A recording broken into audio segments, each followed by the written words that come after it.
Chapter 4. The angel who was sent to me, whose name was Uriel, gave me an answer, and said to me, "Your understanding has utterly failed you regarding this world. Do you think you can comprehend the way of the Most High?" Then I said, "Yes, my master." He answered me, "I have been sent to show you 3 ways, and to set before you 3 problems.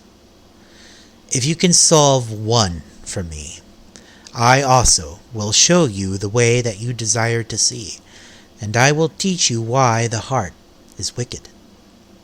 I said, "Say on, my master."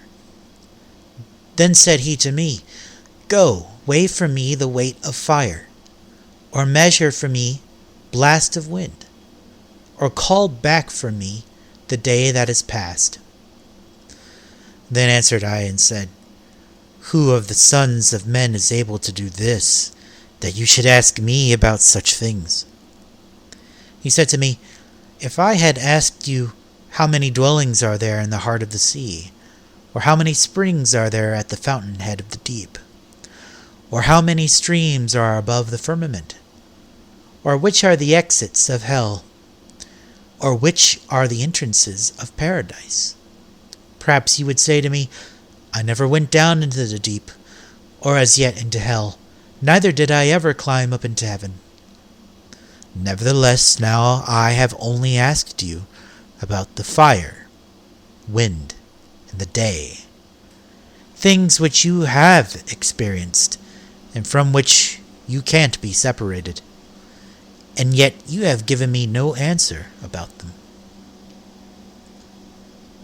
He said, moreover, to me, "You can't understand your own things that you grew up with. How then can your mind comprehend the way of the Most High? How can he who is already worn out with the corrupted world understand incorruption?" When I heard these things, I fell on my face, and said to him, "It would have been better if we weren't here at all, than that we should come here, and live in the midst of ungodliness, and suffer, and not know why."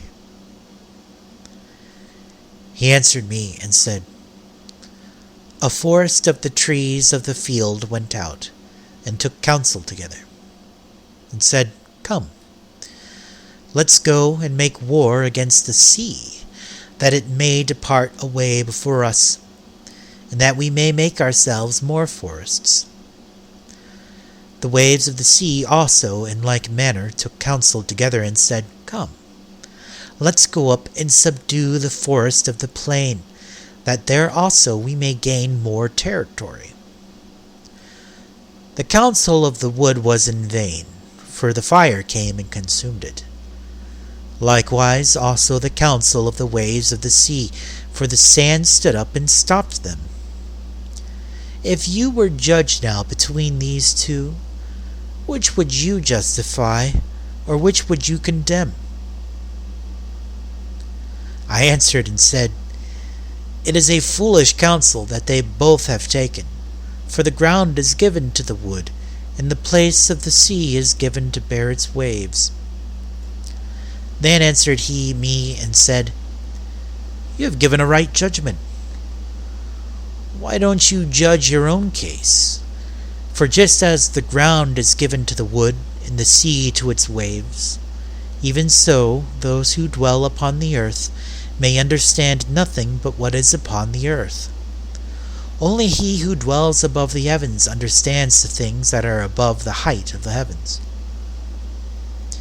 Then answered I and said, "I beg you, O Master, why has the power of understanding been given to me?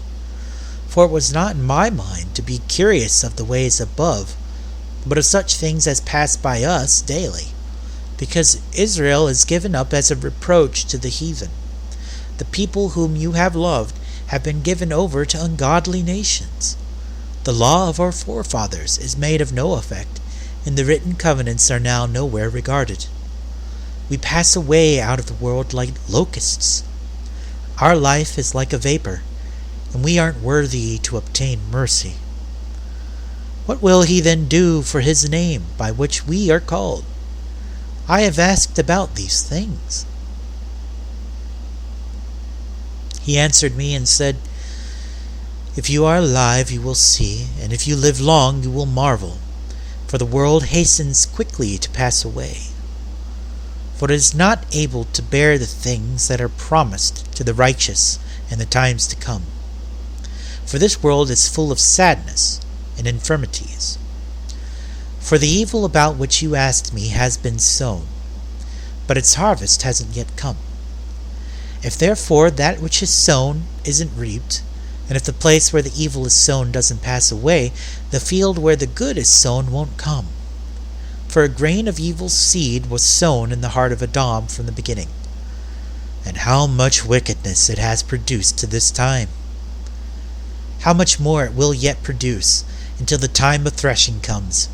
Ponder now by yourself how much fruit of wickedness a grain of evil seed has produced. When the grains which are without number are sown, how great a threshing floor they will fill." Then I answered and said, "How long?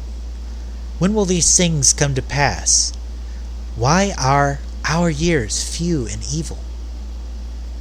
He answered me and said, "Don't hurry faster than the Most High, for your haste is for your own self, but he who is above hurries on behalf of many.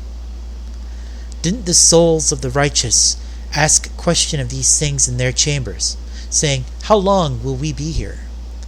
When does the fruit of the threshing floor come?'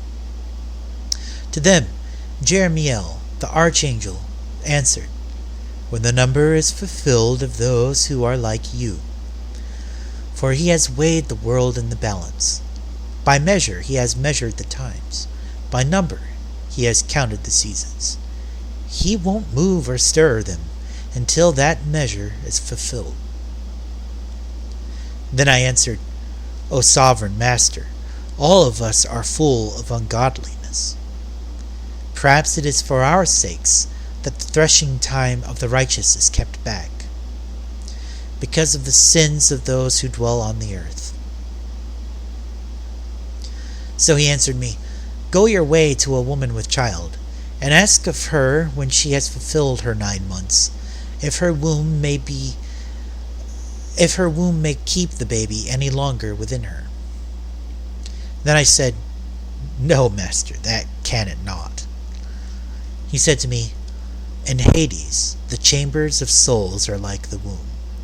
For just like a woman in labor hurries to escape the anguish of the labor pains, even so these places hurry to deliver those things that are committed to them from the beginning.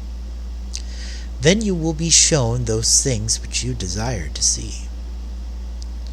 Then I answered, 'If I have found favor in your sight, and if it is possible, and if I am worthy, show me this also, whether there is more to come than is past, or whether the greater part has gone over us. For what is gone I know, but I don't know what is to come.' He said to me, 'Stand up on my right side, and I will explain the parable to you.' So I stood, looked, and saw a hot burning oven passed by before me. It happened that when the flame had gone by, I looked, and saw that the smoke remained. After this, a watery cloud passed in front of me, and sent down much rain with a storm. When the stormy rain was past, the drops still remained in it. Then said he to me, 'Consider with yourself, as the rain is more than the drops, and the fire is greater than the smoke, so the quantity which is past was far greater, but the drops and the smoke still remained.' Then I prayed and said, 'Do you think that I will live until that time? Or who will be alive in those days?' He answered me, 'As for the signs you asked about, I may tell you of them in part, but I wasn't sent to tell you about your life, for I don't know.'